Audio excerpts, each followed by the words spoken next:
Suatu peristiwa yang sungguh memilukan mengguncang hati warga Kalimantan Tengah. Seorang ibu yang melahirkan, merawat, dan membesarkan anaknya dengan penuh kasih sayang, justru tewas di tangan darah dagingnya sendiri.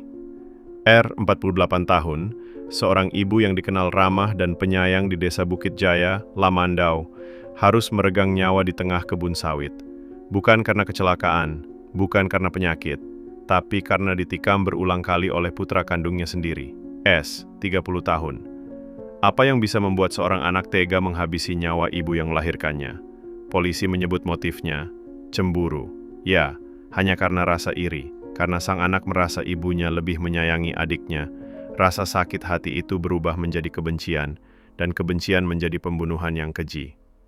Hari itu, Jumat, 20 Juni 2025, S telah menyiapkan rencana. Ia mengasah pisau, lalu berangkat dari rumah menuju tempat tinggal sang ibu. Di tengah perjalanan, ia membeli sebungkus rokok dan sesuatu yang membuat publik geleng-geleng kepala. 30 saset obat batuk cair. 18 saset langsung ia tenggak. Racikan mabuk itu membuatnya berani, atau bisa jadi semakin gelap mata. Saat tiba, rumah ibunya kosong. Sang ibu sedang mengantar adik S ke sekolah. Maka S bersembunyi di balik batang sawit, menunggu. Dan saat sang ibu berjalan pulang sendiri, tak ada yang menyangka itu akan menjadi langkah terakhir dalam hidupnya.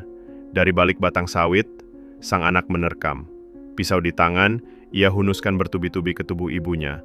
Punggung, perut, dada, dagu, hingga tangan.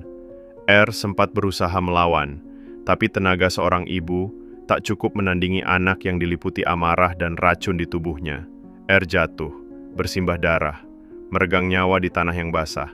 S tak menoleh lagi. Ia buang pisaunya ke semak-semak, lalu pergi.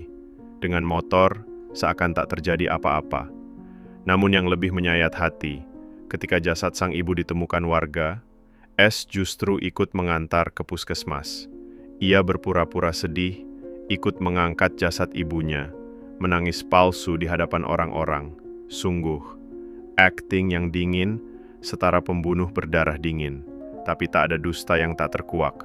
Polisi menyelidiki, kecurigaan tumbuh, dan pada akhirnya, semua terbongkar. S lah pelakunya, anak kandung dari korban sendiri, dan semua karena satu hal, cemburu. Ia merasa adiknya lebih disayang, ia merasa tersisih, dan demi menuntaskan luka batin itu, ia merampas nyawa perempuan yang paling berjasa dalam hidupnya. Kini S telah ditangkap. Barang bukti disita, sepeda motor, pisau, bahkan sandal putih bertuliskan MY. Ia dijerat pasal 340 KUHP tentang pembunuhan berencana. Ancaman hukuman mati atau seumur hidup. Tapi, apakah hukuman seberat apapun bisa menebus luka seorang ibu yang dikhianati oleh darah dagingnya sendiri?